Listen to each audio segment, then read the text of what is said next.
Thank you to our friends at LDH Scissors for sponsoring this episode. Welcome to the Asian Sewist Collective podcast. The Asian Sewist Collective is a group of Asian people from around the world brought together by our shared appreciation for fiber and textile arts and our desire to see more Asian representation in the sewing community. In this podcast, we explore the intersection of our identities and our shared sewing practice as we create a space for Asian sewists and our allies. I'm your co-host, Ada Chen, and I'm recording from Denver, Colorado. Denver is the traditional territory of the Ute, Cheyenne, and Arapaho peoples. I'm a Taiwanese-American marketer turned entrepreneur, and these days you'll find me running my natural skincare brand, Erleia. That's E-R-L-E-I-A. Find us on social media at Erleia Skin. Most importantly for this podcast, you can find my sewing at i.hope.sew on Instagram. And I'm your co-host, Nicole. I'm recording outside of Chicago, Illinois, the original homelands of the Council of the Three Fires, the Ojibwe, the Potawatomi, and the Odawa people. I'm a Philippine-American lawyer who loves to sew, and you can find me on Instagram at Nicole Angeline Sews. Okay, welcome listeners. If you've looked at the title of this podcast, you will know that this is a collab episode and we have a special guest. So today we are collaborating with Lisa from Black Women Stitch. Lisa, would you like to introduce yourself to any listeners who might not be familiar with your work? Hello, everybody. I'm Lisa from Black Women Stitch and the Stitch Please podcast, where we center and celebrate Black women, girls, and femmes in sewing. And I am so delighted to be here once again with the Asian Sewist Collective. We got together once to talk with Jen Hewitt, and that was such a great time. And so I am honored to be here today to talk with another fantastic creator who is doing something pretty fabulous. So I cannot wait for us to get together on that. So our special guest today is Khensani, who is a South African writer and creator who focuses on fashion and sustainability.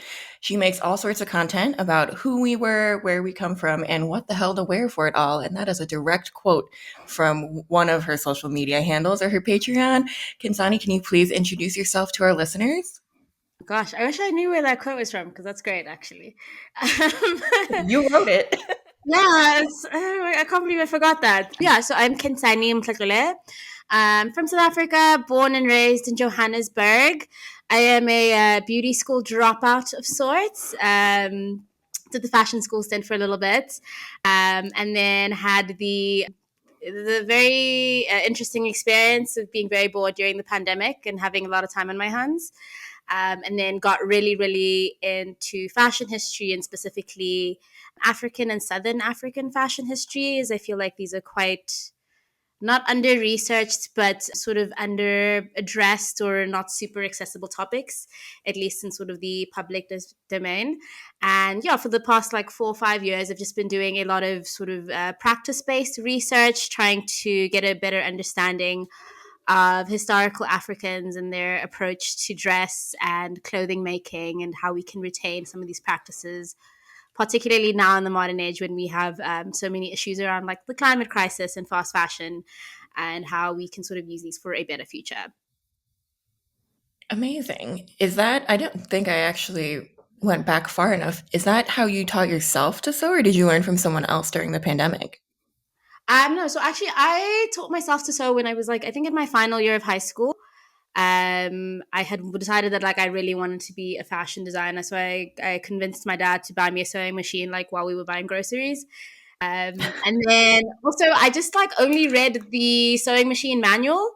And I decided that was enough to learn, and I just started putting things together, no concern about grain lines or patterning, etc. I was just today I will make top.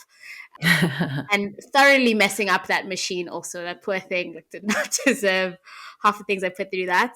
And then the next year I did actually formally go to fashion school, where I learned in a more formal way. But before that, my only other sort of fashion education was my one aunt had taught me how to crochet. But I hate counting, so I've never really enjoyed that very much. Just, yeah, don't vibe with math. The plight of many sewists. Math and counting is something that was unexpected when I first started to learn how to sew. Right? They never tell you. They're it's so glamorous and creative, and then you're doing geometry all day. Fractions, yeah. Fractions. Very much for so. us. So the reason we're talking today is because, at least in part, you launched your first pattern, which Lisa so adeptly spotted on Instagram and shared with us, and we're really excited to talk about it. Can you tell us a little bit about this pattern and your inspiration for it? Of course. So last year I had done a project. So a very big part of a lot of like stereotypically African design is the textile manipulation. So whether it's like prints or dyeing or the embroidery and the beading. And I wanted to also start figuring out what are other sort of like codes or signs of like what makes a garment African outside of these things. So I kind of was like zero in trying to look for like what are the silhouettes that are like very unique to the continent, because a lot of what you get, especially in like modern African fashion today, I will say, is that people usually will take sort of a like Western silhouette or design. So it's like a blazer, it's a pencil skirt, and then just reimagining that with like Ankara or Shweshwe or bark cloth, etc., which is fine. But I think there's an entire design language that we're missing out on because we only really focus on that. So in doing that, I was doing like a lot of visual research and trying to look for like garments that are quite unique that I don't see in other places in the world as much, or at least I thought I didn't see in other places in the world as much. And then one of the ones I honed in on is these sort of like apron-like tops, that are worn by Xhosa women. I'm just going to keep calling them apron tops. And tradition, like historically, they were sort of just like, it's just more like a piece of cloth that sort of hung around the chest or around the waist. And then over time, they sort of start to take shape. And then I started making that, and then I decided to pair it with like some wide leg pants. And then in the middle of that, I realized that it was quite sort of the overall effect. So you've got this like high collared, sort of tight fitting bodice that hangs and it's open at the side. And then you've got these wide leg pants, and it's very, very similar to what you see with like Vietnamese Xhosa. And then, yeah, I just sort of started getting on a little bit of a quest of trying to think about exploring that, because also before that as well, I was already thinking about sort of connections between South Africa and Indonesia. So like sort of South Africa's like signature textile, so to speak, is shweshwe, which is derived from a bunch of like Indonesian resist dyeing techniques, particularly like batik practices. And I was interested to figure out if maybe part of the reason why a lot of like Black South Africans had resonated so much with this fabric was maybe because it sort of called back to something we might have had in our own history. That also got me into a longer thing about just sort of a longer legacy of like indigo cloth in Africa in general, if you look at things like Adire in West Africa.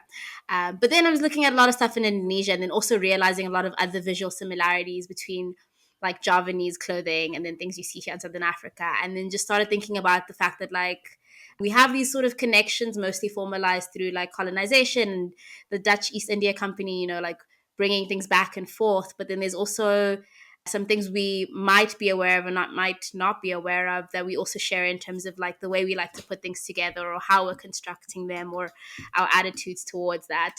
So for now, so for my most recent project, I was like, I kind of want to dive into that a bit more, especially because I don't think there's ever been like a historical Vietnamese South African connection. And I thought that was quite a funny thing to explore. So yeah, I was looking at a lot of like East Asian sort of sewing techniques and different like motifs, you know, like, I mean, I've been absolutely amazed at all the stuff that happens with binding. It's so cool. Like amazing stuff there. Cause there's also a bit of that here. There's a lot of like applied trim of like striping, etc. And I was like, that's such an interesting similarity. So that was, yeah, the first pattern was sort of just kind of blending the similarities between this Xhosa garment and then this Vietnamese one. I love it. I'm going to give credit where credit is due. Lisa is actually the one who flagged this. Would you like to share a little bit? I guess, Lisa, would you like to tell the story about how you tagged us in this and then our chat afterwards? Oh my goodness. I saw this and I fell in love with the approach. I like the way that Khensani talks about design language and how we are missing a design language when what you do is take Western silhouettes and apply fabrics from other parts of the world or different maybe manipulation techniques, but the silhouette remains the same. And when she said we need to have conversations about or cultural comparative or cultural collaborative conversations that de-center whiteness, that de-center the Western. And I was like, yes, you are correct. And I know some amazing people who would be perfect for this. So when I saw it, I think I tagged both of you all individually, and I might have tagged the show as well, because I was like, I want them to see this, because I thought that you all had done an episode on the Iozai already. I think you'd already done one before. And I know you do such really great deep dives, and your episodes are so beautifully researched. And I was like, I think they're going to love this. And then I want to come. So let's do a collaborative episode. And that was how it started for me. But the way that Khensani was prioritizing blending these two amazing cultural vocabularies, fashion histories, textile languages to make something so beautiful, but also something that seems very familiar to both cultures. Just felt like this is an exciting example of what happens when you stop starting with white. That's one of my things. I always ask, like, what happens when you stop starting with white?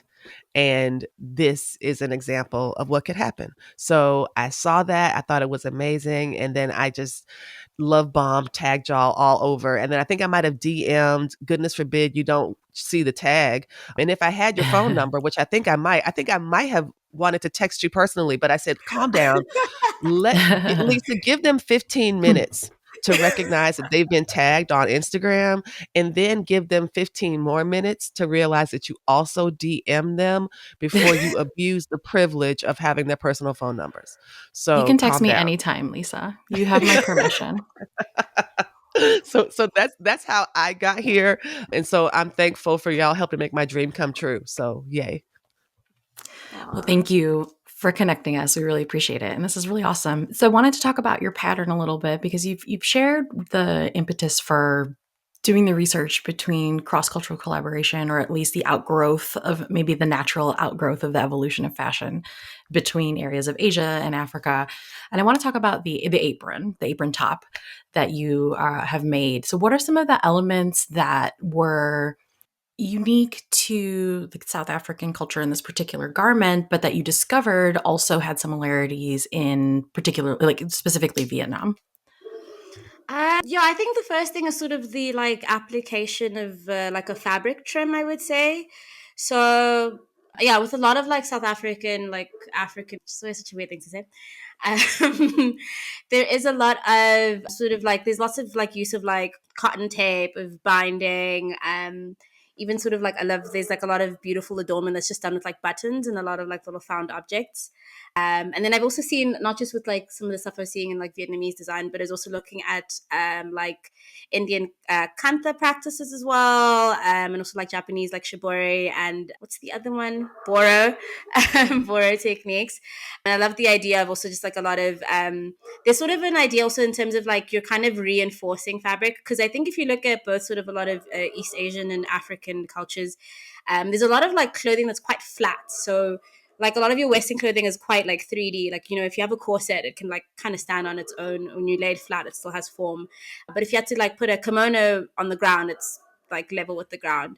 And the same there. But then I was also interested in how people will add shape to a garment, or just give it strength through all of this like decoration and trim, which before I had thought was purely for ornamentation, but there's quite a lovely functional aspect to it. And then what are some other things I really enjoyed? I mean, obviously there's a lot of shared I mean, this wasn't relevant to my project now, but hopefully I'll have time to do it soon. But also the sort of dyeing and printing practices. So something I found quite interesting was like the use of, there's this lovely lady on YouTube, I wish I could remember her name, but she did this great video where she was making a like wheat paste that she was using to prepare binding so she could get it like to shape and like hold form and stuff. And I've seen similar things happen in Nigeria with cassava paste. So I thought that was so interesting. And I think they're like both sort of similar plants. You get similar effects. And it's also interesting. I thought that was quite interesting, like the use of like this very domestic, like kitchen objects. It's quite integral to like the engineering of a lot of this. But yeah, for this one right now is mostly just sort of the applied trim. So looking at like binding and like sort of striping and stuff, which I still want to do a bit more of. I would say here that a lot of that is, I mean, I don't think it gets done to the like really beautiful detail you see with like a lot of beautiful like East Asian stuff. But I think there'd be something very interesting maybe in the future to explore, especially like beading motifs. Like imagine rendering that in binding or something like that. Yeah. Does that answer your question? I feel like I went on a tangent now. No, it does. We want to know about the details and what you found between the two. And it sounds like based on the video that you watch, and listeners will definitely have a link in our show notes for it. And it was a really fun video to watch, and you creating this garment. And it's nice to hear the insight that you had while you were making it as well. Because I think what you said was in your video, when we'll go back to how you started the project, but when you finished it, folks at the event were saying it was the cute Asian dress. And so throughout the process, you'd already kind of thought about, realized that there are a lot of these similarities. So folks, go watch that video. It's a lot of fun to watch. But can you just give us like a really short preview of that construction process? So you repurposed a lace curtain. You had some decisions to make about underlining or lining the bodice. But yeah, you got just a couple minute spiel so folks can come go check out that video. Yeah, 100%. So I had actually made the garment in like 12 hours, maybe less, because I had an event the next day. Which, yeah, very unwise. So I had an old lace curtain that I decided to use as sort of like the base. And then because it's quite sheer, I did like a double layer for both the front and back panels. And then also, again, it's like really sheer. So I had like just a scrap of calico that I think I had cut a circle skirt out of before, which gave it a really beautiful curve that kind of worked for the design. And then, yeah, there was a lot of binding, like all the edges are bound, and then also had to bind the edges of like the calico that I had applied. What else was there? I had also, I was running out of time, but I had very big ambitions to do a whole bunch of like beading as well. Just really embellish that. But it's like a really quick project because it's basically about like 3 seams. It's basically just your center back seam and then your shoulder seams, and that's pretty much the garment done. And I did mine with eyelets, but like there's also the option to do like ties or buttonholes, etc. Which is also why I really liked this as like a pattern that I'd released, because then it's like I think it's quite approachable for anybody, and then also I think it's really hard to mess something like this up. It's quite forgiving in the fit, which is something I quite gravitate to more to. Like it's quite a simple one, and it was just more. A lot of the work was more just like just trying to be as thorough as possible with like constructing something really well, even though I was on a time crunch, and making sure I was like, finishing a seam when it needed to be finished and putting in the proper closure, which are things I tend to usually want to really like fast forward through, especially when, time is running out or it's getting really late. Yeah.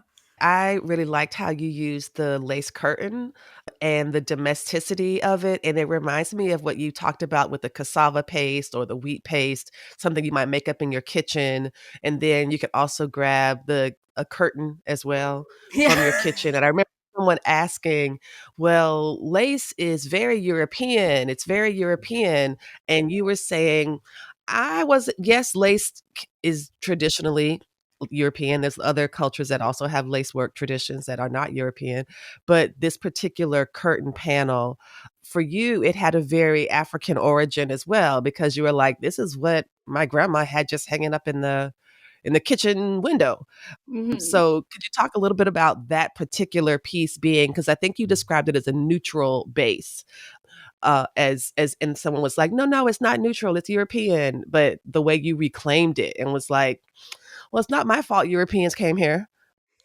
And my grandma needed some curtains, and that's what I always saw. So I don't know what is your. I thought it was because I've seen similar curtains as well. Like we have those in the U.S. They're totally machine manufactured. They're not like hand tatted by people that have been doing it for generations. I don't know what was. I thought you made a great response, but do you want to elaborate a little bit? Like I said, I think even like when I've spoken, because that same lace curtain, I used to use it always whenever I was like going to a party. I'd always wear it as a veil. Oh, And right. I have seen some photos of you with that. yeah. Yes, yes. Yeah, and every person I've spoken to, like whether they're like black or colored or like Indian, etc., everyone's just like, dude, did you take this from my gran? Like, I promise you, we have this. Like, and that to me was I liked that, quite neutral. And I think also there's something about when you're like working. There's something I think with a lot of textiles, like even if it is sort of specifically European, but like part of it being so widespread, I feel like a lot of people have that thing where it's like your grannies and your aunties like hold on to these very like they're like these sort of stereotypical things that you kind of in your head are like material. Like if I see like a piece of calico, like in my head, that's fabric, as opposed to like Right. I don't know, if I saw a really nice piece of wool, then I could be like, oh, a scarf or something. And I just thought it was quite cool to work with something that, like, I think, to me at least, I think everyone has interacted with in some way. Like, it's been in a kitchen, it's been in the bathroom, you've seen it in someone's like really kitschy bedroom or house or something like that. And also, I mean, from also the interactions I've had with everyone was very much also just like, yeah, my gran has this right now. It's kind of like a plastic covered sofa as well. Like, it's, and I like that also, wherever Yes. you are in the world, like, somebody's granny has this. Like, It looked very familiar to me. When I saw it, I was like, "Oh, those are cafe curtains," or something like that. Like, it felt very familiar. So, I just wanted to acknowledge that. I thought that was really great. It's got to be the lace curtains, the plastic covered sofa, and maybe remote, and then the cookie biscuit tin Yes. as your Oh my like goodness. Yes. catch-all tin. Yes, that's right. That's right. Yeah, Yes, you're that's like so right. excited for a snack, and it's just thimbles and needles. Like, Yes, exactly. That doesn't taste good. No, not at all. That's like our first lesson in deceit. Like, you go to your grandma's house and, "Oh my gosh, cookies, I love it." Oh, it's a box of buttons. Yes. I was gonna just chime in and say I love a good upcycle, and I love that you wore this lace curtain out before that. But it is also like I was going to add that it is Asian granny coded, but it just is everybody granny coded. And if you look at this Instagram called at Chinatown Pretty, it's these photos of mostly like grannies on the street just rocking whatever like there's usually layers. I'm gonna be honest. There's usually layers. There's sometimes lace. There's sometimes shiny stuff in there, and I thought of that exactly when you said you're cutting into the curtain. You're like, this is really granny coded. I was like, yeah. If I look at this Instagram account of just granny outfits, it's not the same, but it is in my head.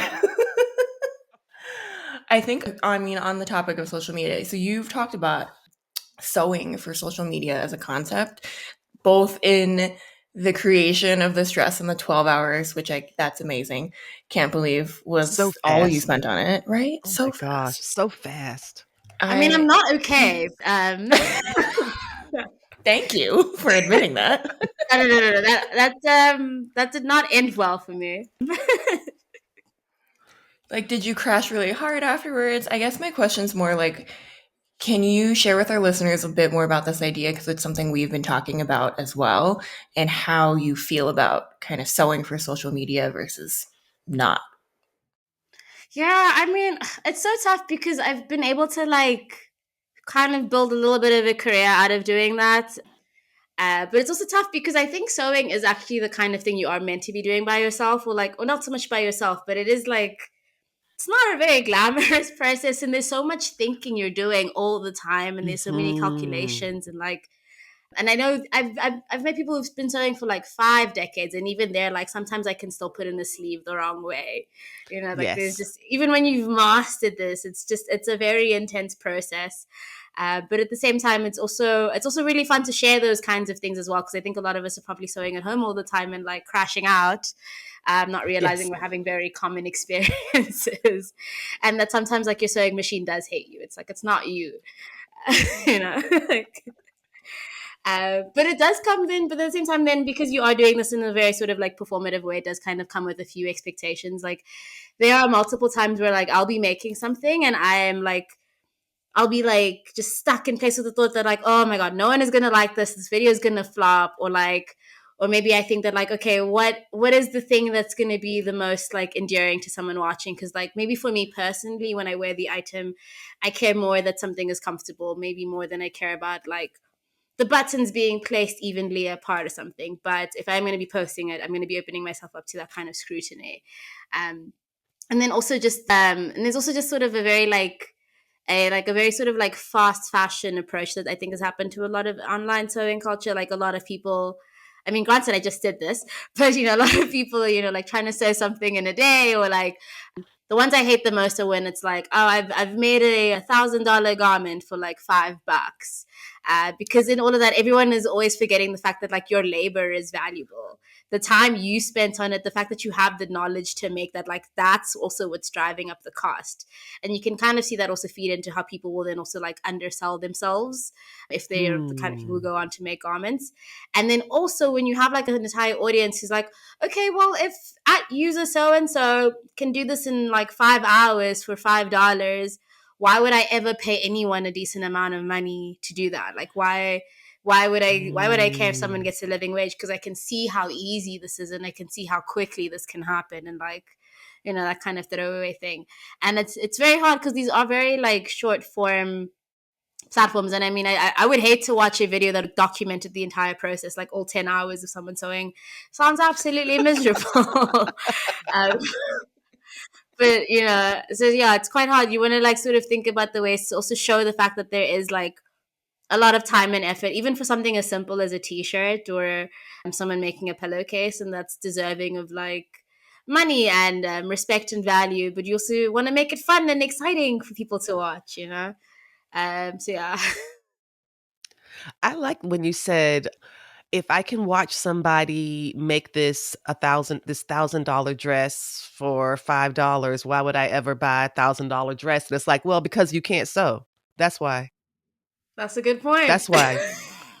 That's why you would do it. It doesn't matter how fast I am. It doesn't matter how fast any of us are. If that person doesn't know how to sew, it will not be that fast for you. We do it well because we have expertise that these other people don't have. There's a difference in watching somebody's sewing video and critiquing it and actually making something. And what I found is the folks that are also makers, we are not the ones that are going to undervalue it. We are not the ones that are going to say, oh, designers and this leisure brands and luxury brands, they don't deserve the money they get, which I kind of believe. But, and it's not because of the effort that goes into it. But yeah, I think it's because we do have these special skills. And I think that sewing is a critical apparatus that shows us a lot of different things, a lot of the way that you talk about all the thoughtfulness that goes into sewing and how it really is typically one person at one machine doing one thing at a time. And what you created is you go over the entire process and it feels really miraculous. And even though I know how to sew, I love seeing you put all this together and all of that effort. And I marvel because I'm like, oof, not me. That is not what I am going to do, but I am going to repost, I'm going to admire, and I'm going to see if she wants to be on a podcast, because the beading, the hand beading, all of it, it's just such, it's so deliberate and done with such care that it really feels like a beautiful piece that you create that is not just beautiful, but that it has so much cultural resonance and knowledge and just layers of meaning. And I think that is quite special. Oh, thank you. Thank you to our friends at LDH Scissors for sponsoring this episode. They sent us some goodies in exchange for an honest review, and today we are looking at the 9-inch lightweight scalloped pinking shears from the Midnight Edition collection. I want to talk about the pinking shears because, full disclosure, I already own a pair of LDH all metal pinking shears and they're really cool prism. I'll probably talk about it at some point. I've had them for years and I love them, and they're just pretty hefty, you know, like the fun kind of makes you feel like a professional hefty. I love these lightweight scallop ones because, number one, they're much easier to bring around with me while I'm teaching, but they're still substantial. And I do love the pretty scalloped edge. I don't use pinking shears a lot, but I'm actually excited to try these out to, you know, quote unquote, finish a knit hem, because I don't always do that. You? I never thought about using them on a knit hem, but they are great weight, even the lightweight ones, for beginners to get used to, and I just like having them to demo.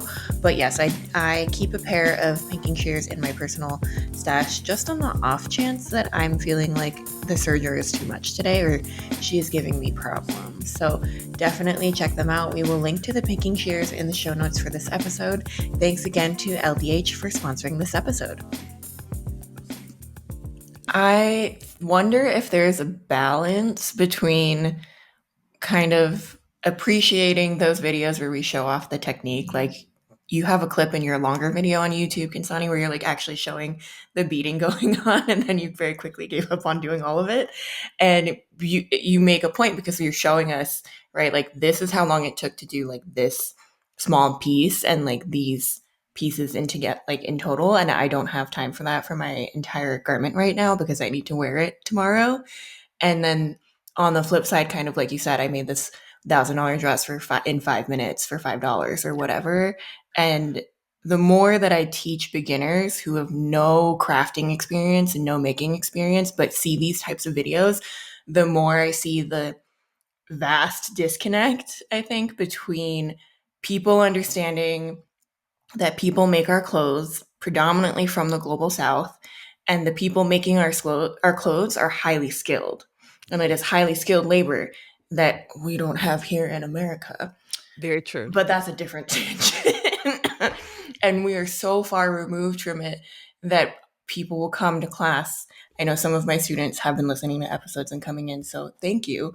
But some people come to class with no context and they're like, I signed up for your class because it was cheaper than buying this outfit that I want to make. Oh, honey. And I have to rein it in. Yeah. And say, like, hey, Aww. first of all, this class is expensive because what do? We pay our teachers a living wage. Second of all, you have to pay for materials for that dress. And I hate to tell you how much satin costs, even if it's 100% polyester, or maybe you thrifted it. Maybe you made it out of a curtain. It's still going to be expensive because you're still not going to get it right on the first try. Linen, like they're like, oh my God, linen costs this much. And then not even to mention the fact that most people come and they don't have a machine yet. So once you add it all up, I'm like, is that $1,000 dress now? Or like, where are we at on the tab? But I deeply appreciate the thoughtfulness. Yeah. I think also for me, I feel like when I talk to like some of the older women I know, I think part of that disconnect is also like everyone's so removed from making clothing. Like, I mean, I didn't learn how to sew when I was younger, but like I'd seen my aunt doing it. I've seen like family members doing it. And also have lots of friends who like, I mean, I'm always super jealous of them because they got to grow up with like a seamstress for a mom. But I think also a lot more of us today just don't have an understanding of like anything about how clothing goes together anymore. Which I feel like you had more of a bit back in the day, not just because people like learned that at school, but I think it was just like in order to shop, you had to know what you were like talking about. Like you went to a store and you understood like what kind of color was on a garment, or you understood, this is that kind of sleeve. Or people just had a better knowledge of like fabrics, right? Because that's what helped you make your shopping decisions. And then now we also have this very like online system, and we're so far away, not just from the people making the clothes, but the clothes themselves. And you're just looking at something on a screen, and you're never really required to understand how anything works. Because it's also like, it's $20. If it comes in, it sucks. Then like, well, free returns, or something. Oh, Free returns aren't free. Screaming. Yeah, I wonder sometimes because people come in and they're like, is this hard? And they'll show you a picture and it's like a Met Gala outfit. Oh, Not even to say like, Black dandyism and the tailoring. I was like, that's fucking hard. That's fucking hard. yeah, it's very hard. But they'll show you like, oh, I want like a dress shirt, but I want to make it oversized and I want it to have pleats in the back. And look at this thing that has patchwork. Or they'll say like, why is the lady at the farmer's market selling denim jackets embroidered on the back for $200? I'm like, well, because it costs that much to make it. And $200 is a bargain. Why are you thinking because she's at a farmer's market, she's not supposed to? Oh, stop it. Yes. You would be surprised what people have said to my face. Wow. I would be surprised. I would be surprised, and I would be maybe not surprised. I think I would definitely be outraged because I think the consumer culture thinks that all what we're creating this is all about a product, and not recognizing that there's a lot of art, a lot of craft, a lot of expertise that goes into having the things we wear. And I think it's unfortunate that fast fashion, even if you don't participate in it and you don't buy fast fashion, it has helped to contribute to the decline in value of clothing overall for everyone. So that even though the fast fashion industry might not be something that I personally participate in, it has still shaped how I'm able to acquire certain things or how people imagine things are supposed to be. Like there's this somehow people have internalized this weird philosophy that if a dress costs a certain amount of money and it doesn't fit, in order to get it altered to fit you, it should be less than what you paid for the dress. Why is that your math? That doesn't make it. Well, this dress was $300.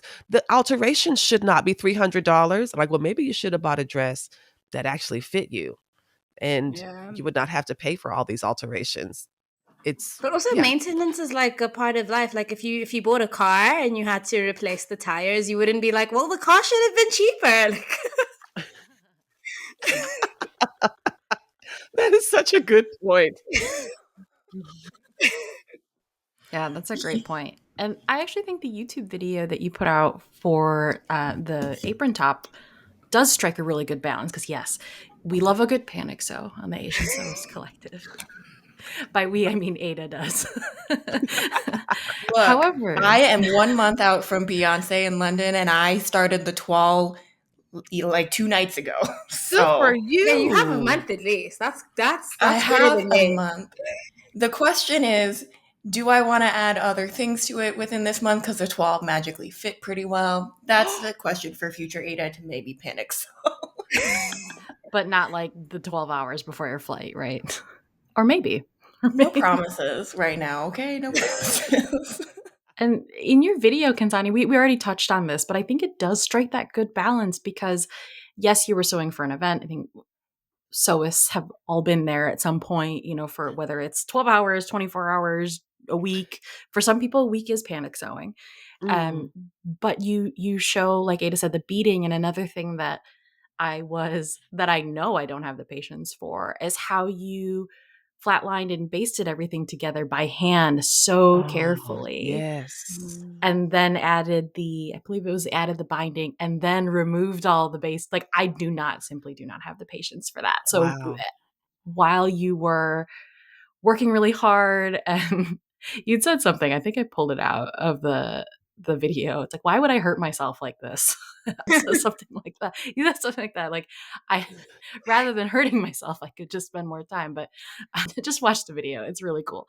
But yeah, you showed really what it takes, even if, people will be like, okay, well, you repurposed something, so that didn't really cost you anything. Or, oh, you could do this in 12 hours. But no, this requires a lot of skill, a little bit of sacrificing the health on that part, and slowing down in that process. Like the basting, I was just like, yes, I know that that's what you need to get a clean finish, to baste the calico to the lace. And I would be like, I'll just look at something else. So I think you really showed it.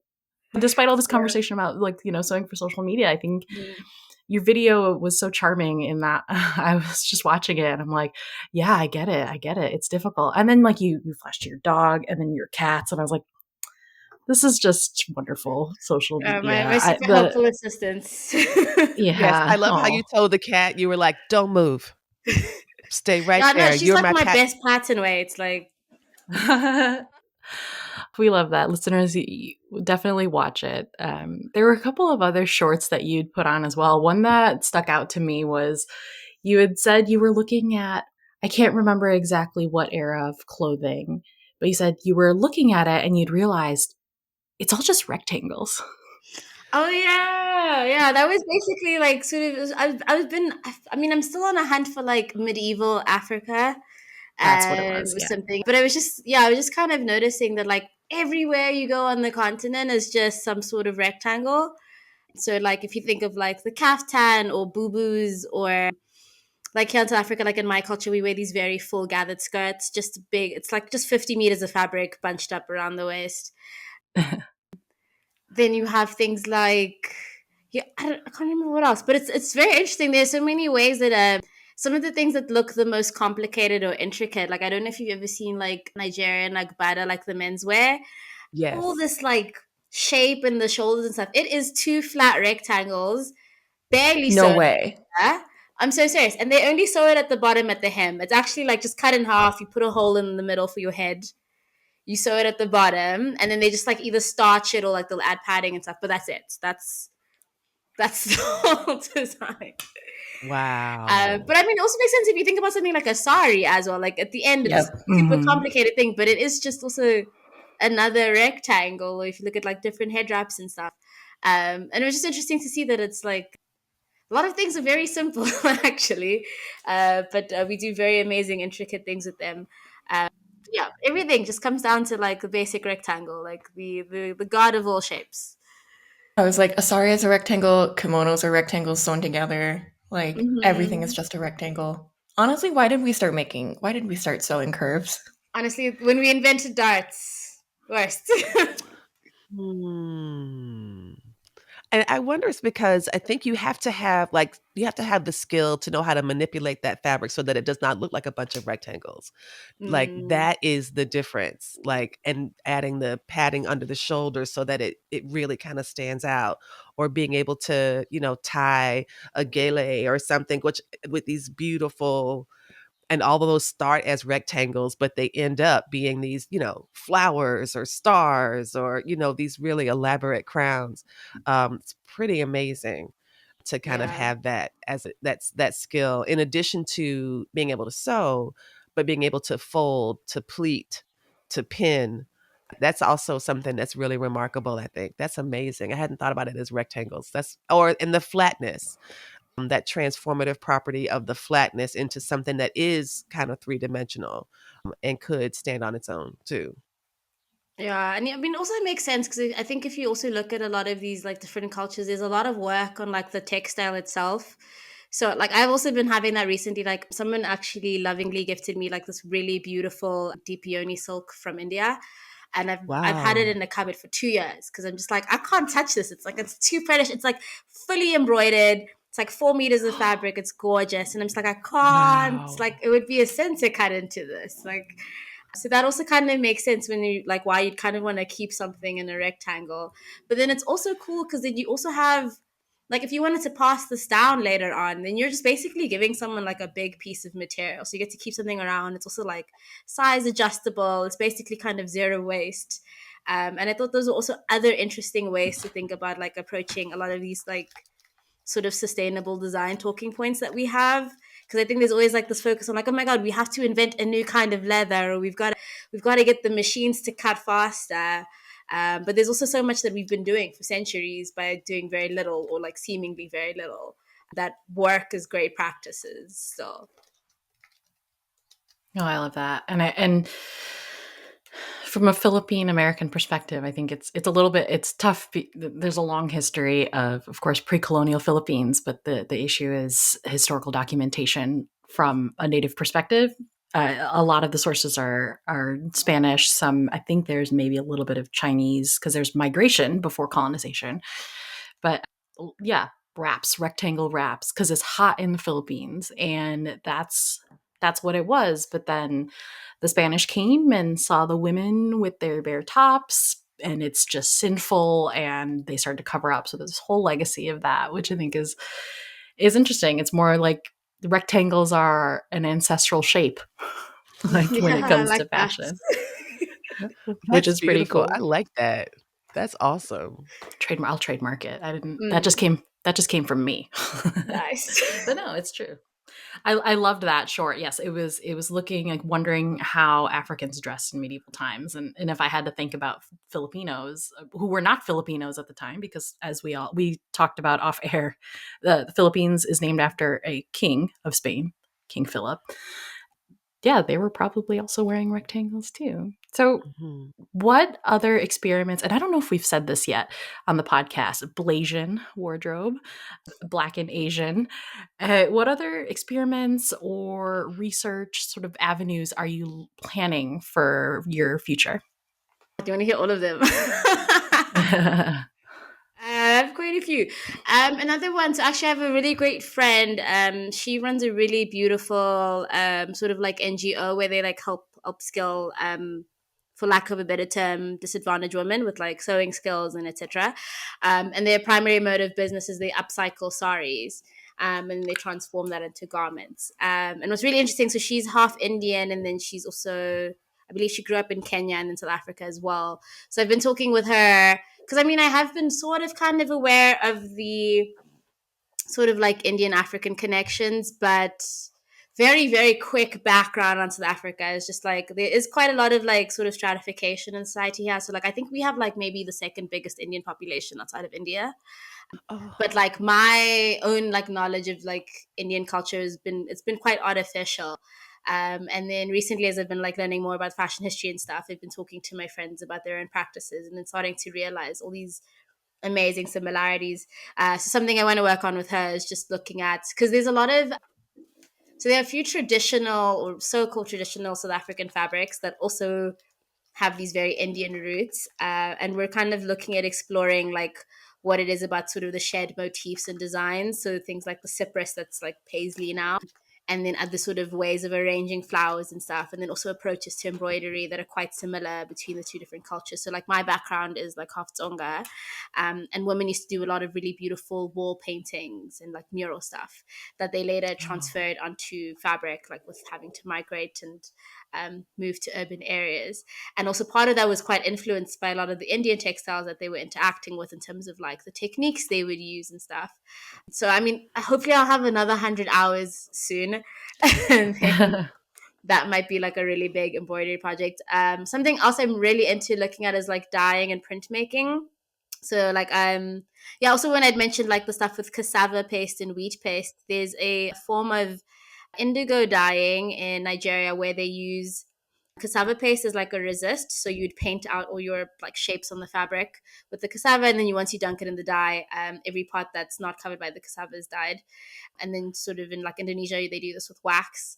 So hopefully getting to explore something along those lines.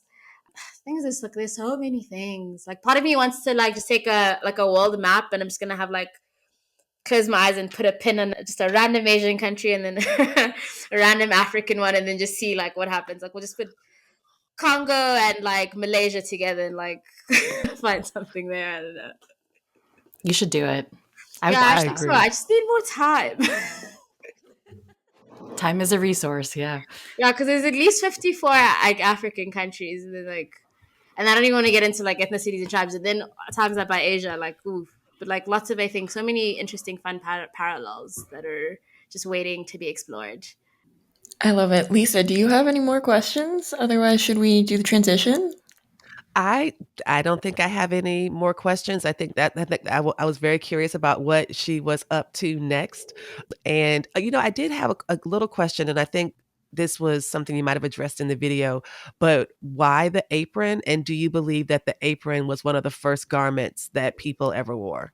Do you think you think we can make the claim that the apron was, if we go back to early humans, Yeah, that I I think that will say like I think it's like one of the first like items that's even mentioned by name in like the Bible to give a sort of idea of like its history. Not to say that the Bible is like the first thing ever, but and also I think if you think about like a lot of ancient texts, like things that we would refer to as like a loincloth is basically an apron.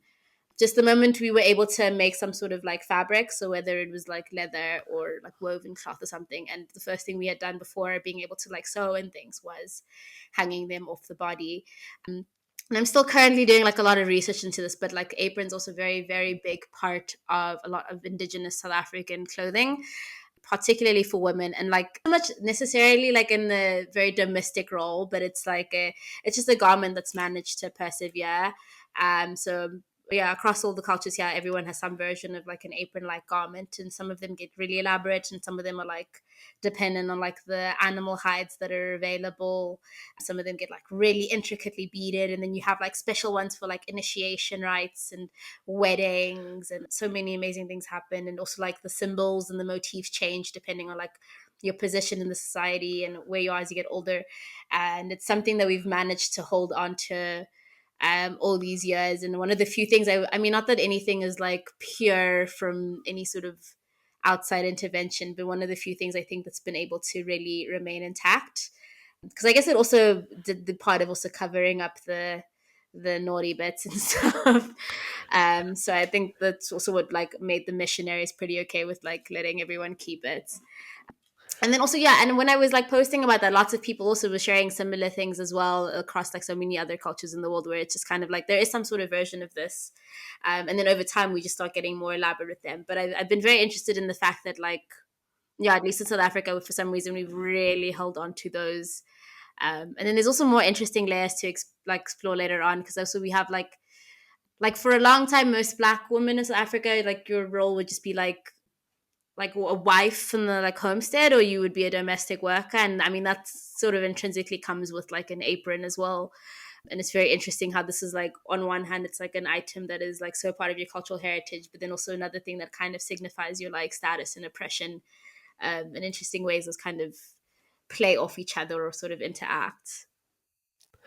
That was something I was thinking a lot about because I've been doing a lot of research about the needle, and I have been so excited to tell anybody who would listen is that the needle is older than the wheel, and that the first needle is about 60,000 years old, and it was found in a cave in South Africa.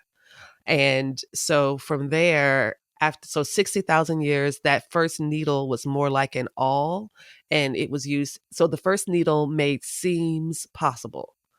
Before the first needle, there were no seams. And then about 30,000 years later, I think in some part of Europe, the eye of the needle was introduced, and that made embellishment possible.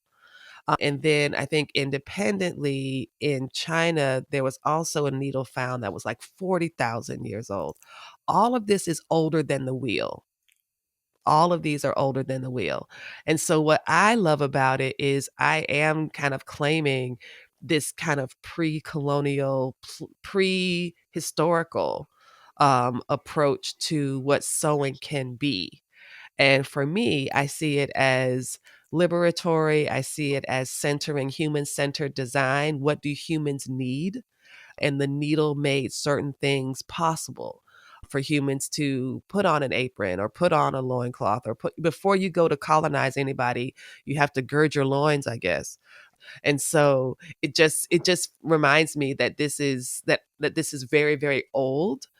And I just think that's really fascinating. And so I was really happy to see the apron as a kind of very long cultural legacy that could date back, thousands upon thousands of years to some of our prehistoric times as well. So I thought it was pretty cool. That's amazing. I also think I want to start saying like reinventing the needle now instead of like reinventing the wheel. Yes, don't reinvent the Yes. needle. Yes, Yeah, don't reinvent the needle. I like that. I The love it. next time someone complains to me Yeah. about not being able to thread it through on their machine for the first time, I'm just going to be like, well, you know how old a needle with an eye is? Forget the whole like putting it on a machine. A needle with an eye. We've been doing it for 30,000 years. You too can do it on this machine. You can do it. That's amazing. But yeah, I love that you share that, because it's like this is like our first technology. It's like the first thing we've we've done, and Yes. it's part of the reason we get to enjoy and also suffer from all of the progress we have today. Is like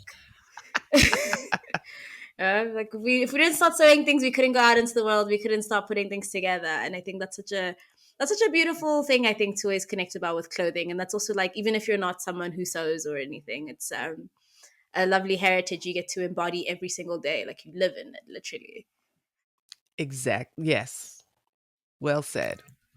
Well said. And on that note, we're going to go to the outro. Lisa and then Khensani, can you both tell our listeners where they can find you? Well, you can find me. This has been Lisa Woolfork from Black Women Stitch and the Stitch Please podcast. And you can listen to the Stitch Please podcast wherever you get your podcasts, especially on Apple Podcasts. And you can find us also on Instagram and the other socials at Black Women Stitch. Yeah, and then I am at OKBaddyK on Instagram and TikTok. Then my full government name on YouTube, which is Khensani Mohlatlole, or I think it's at Khensani now. But yeah, We'll link to it. Yeah, those are my main ones. And then yeah, I'm pretty much gonna be creeping up somewhere on the internet, but yeah, pretty much there. Amazing. Thank you both so much. This has been so fun. Can't wait to see where your adventures in a Blasian wardrobe take you. If you do end up doing that map, let us know. We want to see it. Yes. If you guys have some suggestions, like some fun cross-cultural collabs to explore, I'm open. We'll take that. We'll take that to the team. Challenge accepted. Thank you both for being on with us today. We really appreciate it. Thank you for the opportunity. Thank y'all so much. Yeah, thank you. This has been absolutely amazing. Also, double thank you, Lisa, for getting us all together. This has been so good. Thank you so much for joining us for this episode of the Asian Sewist Collective podcast. If you like our show, please consider supporting us on Ko-fi by becoming a one-time or monthly supporter, or by buying our sewing labels. Your financial support helps us with our overhead expenses. The link to our Ko-fi page is ko-fi.com/Asian Sewist Collective, and you can find the link in our show notes, on our website, and on our Instagram account. Check us out on Instagram at Asian Sewist Collective. That's one word, Asian Sewist Collective. You can also help us out by spreading the word and telling your friends. We would also appreciate it if you could rate, review, and subscribe to this podcast on Apple Podcasts or wherever you get your podcasts. All of the links and resources mentioned in today's episode will be in the show notes on our website. That's asiansewistcollective.com. And we'd love to hear from you. Email us with your questions, comments, or even voice messages if you want to be featured on future episodes at asiansewistcollective@gmail.com. Thank you so much to the other members of our collective who made this episode a reality. This is the Asian Sewist Collective podcast, and we'll see you next time.